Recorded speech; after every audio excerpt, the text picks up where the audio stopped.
Bon les amis, on en sait un petit peu plus sur l'assassinat de Hassan Nasrallah, le secrétaire général du Hezbollah, qui a eu lieu donc hier, qui a été confirmé aujourd'hui.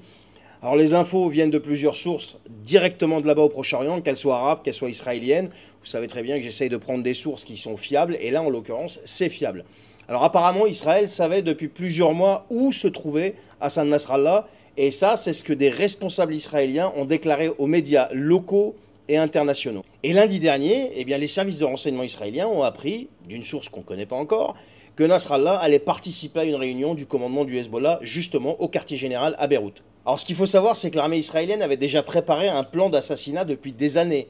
Et mercredi dernier, le Premier ministre israélien, Benjamin Netanyahou, a réuni son conseil restreint de sécurité pour approuver l'opération avant de partir tranquillement pour New York où il devait aller au siège de l'ONU. Et apparemment, le fait qu'il se rende à New York, les services israéliens ont trouvé que c'était une bonne couverture pour ce qu'allait se passer. Et depuis son hôtel de New York, Netanyahou a donné le feu vert vendredi, vers midi, pour lancer l'opération d'assassinat d'Hassan Nasrallah. Et à ce moment-là, eh bien, les chasseurs israéliens ont décollé et sont partis frapper dans la banlieue sud de Beyrouth à l'aide de missiles ultra précis, perforants, chacun transportant plusieurs bombes de 2 tonnes. Et d'après la chaîne 12 israélienne, en tout 83 tonnes de bombes de ce type ont été larguées, ce qui a détruit, pulvérisé complètement 6 immeubles et ce qui a entraîné la mort du chef du Hezbollah.